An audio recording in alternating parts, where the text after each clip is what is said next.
this is the Phoenix Within. I want to take some time to discuss the physical attributes and physical characteristics in evolution that we will see. Everyone varies, everyone is unique, so your type of physical changes are going to be signature to your unique depths, both the core self and potential ultimate self, which even glimpses of those changes are dramatic. Let's begin with the mind being the primary focal point of a being's way of interaction itself. There are hollow points in our mind. We are familiar with I guess you could call it the, quote, wrinkle grid of the mind, which the wrinkles, the creases, certain ways, the features of the mind itself that we can see, essentially is in general common with most persons' minds. However, there are features that are different. People grow differently. It is even said that when you learn something or realize something, that there is a feature in the mind that changes. Now, these features change to various degrees, but usually very slim. Just to throw this out there, which is an interesting example, the butterfly effect, the movie, his mind is altering at the main character.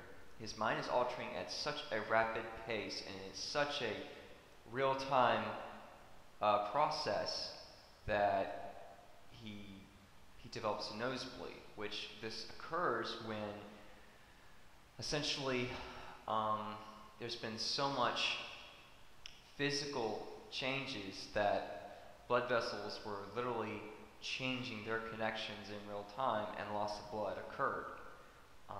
Is the butterfly effect that type of evolution possible? It is. Will that occur in the consistency of a next level existent transformation? It's possible. However, the movie threw a lot of dramatic theatrics in it, but it does have a lot of relevant consistencies.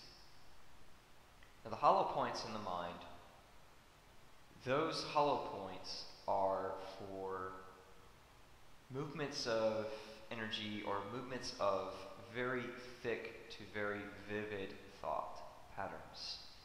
When you think about it, an average person, their mind is open to about, it varies between 6.5% and 8.3%. The mind is open. Now, their mind is going to be, essentially their mind, because it's open so much, can absorb a lot more. But at the same degree of understanding, living in unnatural circumstances with only that much of the mind opened, more subjection of suggestion, selective understanding, and selective truths, the mind is more susceptible then to more views of control, even persuasion. Now, you bring it up higher. Let's say you are your higher self. In this sense, then, your mind is more vastly networked. Your awareness and attention spans are also as vast.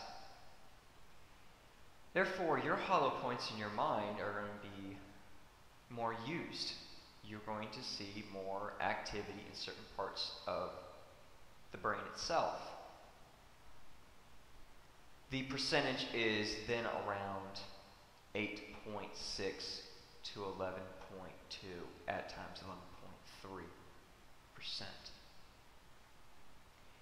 And this is essentially being able to see with your third eye. Every now and then you get a glimpse of a celestial vision, or you're able to see an insight or a vision that is extremely and heavily vivid. For some, these visions would be cataclysmic to their mental structure at that point, not the physicality, although that's the physicality of the mind include the physicality of evolution, depends on the being itself and how well the being knows her or his self. Essentially, that would melt down an average person. It's very possible.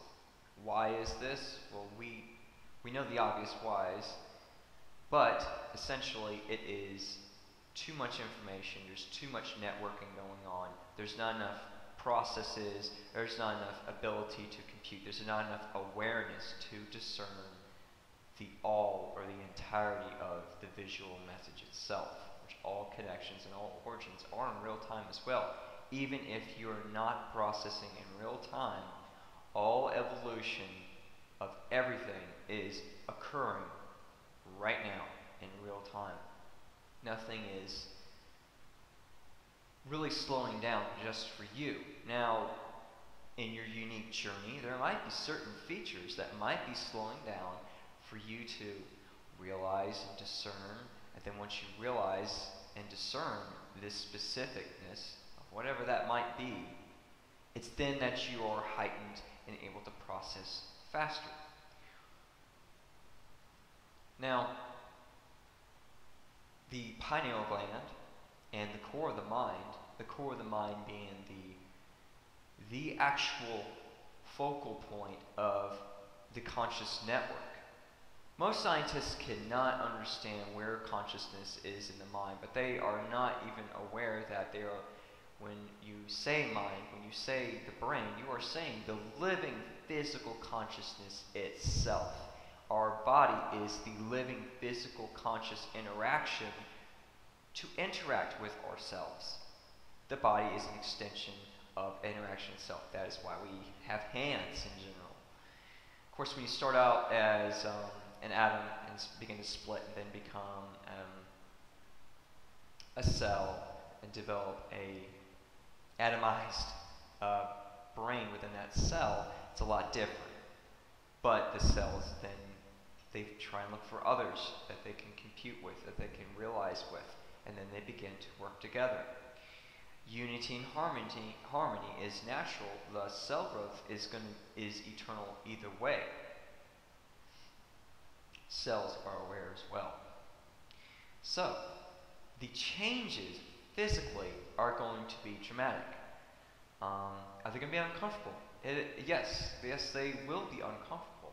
But realize that because you can't really possibly be aware of the eternity itself, the mystery itself, and ultimateism itself, changes and awareness spikes are going to be a physical